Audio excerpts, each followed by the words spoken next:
My father grew up in Milwaukee, and so he lived there all the time. But my mother, when she graduated from high school in Highland, she and her mother and Father Albert and Leo moved to Milwaukee, where the Elberfelds and other people that they knew and were very close to lived. And my mother went to, took teacher's training. Let's see, what did they call that now? Milwaukee Teachers College. And I suppose that was only a year or two. And then she taught 5th grade. And she was teaching 5th grade until she was ready to be married. So I imagine she was probably pretty young, 21 maybe, or 20. So she probably taught for 8 or 9 years, or 7, 8 years. So anyhow, friends of theirs introduced them. And that's how they met in Milwaukee. And I think he traveled quite a bit in those days. And the Wandries, he grew up here in Milwaukee. And my Grandma Wandry and her husband, I suppose at that time, lived in their duplex on 15th Street, North 15th Street. And they had, my father was the oldest one in the family. And then they had Uncle John, and later Flora and Marie. But there were also 2 boys, Walter and Armin, who died young. One especially quite young, and the other one I think maybe in his teens. But anyhow, Uncle John was married before Daddy was, and had 4 children. And his wife died of the flu at the time of World War I, when that was so prevalent. And so he was left with these 4 little children, Walter and Anita and Ruth and Armin. So my grandma and her daughters took care of them, and they lived together there on 15th Street. So of course, Mother and Daddy lived for some years in Milwaukee. That's how they happened to meet, you know. And then he traveled down to Florida, I know, on his business trips, I suppose. And he bought some property there, and we were all, I don't think he ever got anything out of that property, but I still have one of the papers from that property that he got years ago. Where was it in Florida, you know? It was way down in the Everglades, I think, and I don't think it ever amounted to too much. But anyhow, then he became a Catholic, and they were married. They were married at Holy Rosary Church in Darlington, Wisconsin, where Father James Nevin was pastor, and his sister Rose kept house for him.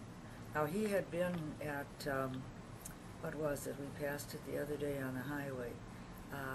What was the name of the town? Where he was a pastor at one time and built the church there, I think. And when my mother and her mother and brothers were living in Highland years before, and they were little kids, they were visiting one time at this parish in where Father James was at that time, that we passed on 94 as we came along. Dodgeville, was that? No, it was, and I just can't think, there's 2 names. I just can't think of the name of it. But anyhow, my mother said that they went over to take the boat on the, at the Dells. Mm-hmm. And Father Albert was a real little boy. They were all just about a year or 2 apart at the most. And Father Albert fell in the water, and she grabbed his clothes and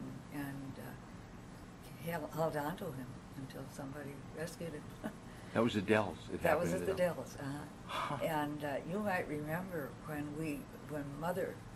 my mother took us all up to the Dells, your family and our family. Do you remember the time that we all went to the Dells? I do remember. We went. There are movies of that. That duck, you know, that army duck, and we drove. Yeah. It took a tour around. We took a boat ride around. Yeah. I probably would remember that.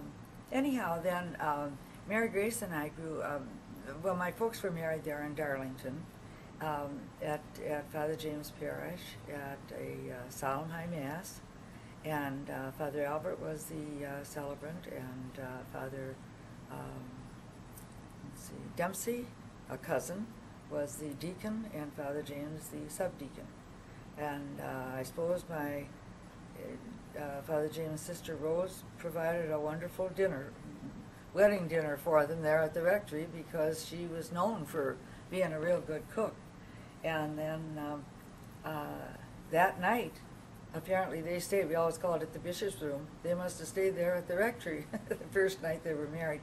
And then they probably took a train and they went up to, I suppose, visited his folks in Milwaukee, and went up to, on the boat to Mackinac Island, which I always thought was a pretty nice wedding trip for that era, you know. Yeah. And she said that Daddy was the only one on the boat who wasn't sick going up there.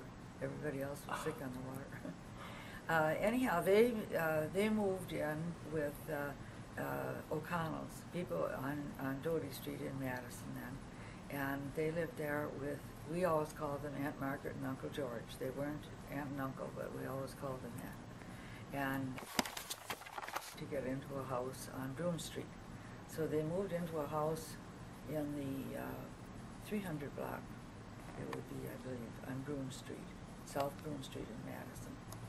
And that was called the Old Fourth Ward. And in those days, they had good friends who had, by the name of Schmidley, Bill and, let's see, what was her name? Schmidley. Anyhow, they were very good friends. And they had a boy and a girl, and my folks had Mary Grace and me. So we were the same, pretty much the same age. So they were, they lived on, then they moved from that apartment, they moved across the street on Broome Street to 213 South Broome Street, to a third floor apartment, a long way up to walk up all those stairs. I used to, when I was a little girl, I used to tease my father to carry me up if we'd be out someplace at night, you know, and he'd carry me upstairs.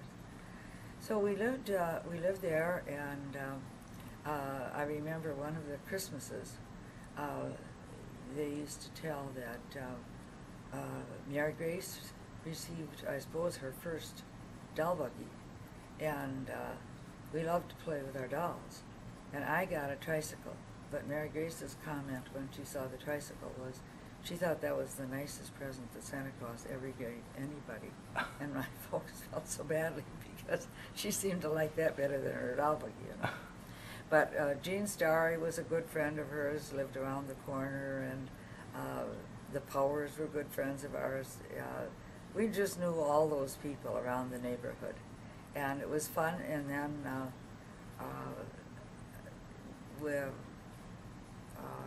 Mary Grace, I think, was baptized at St.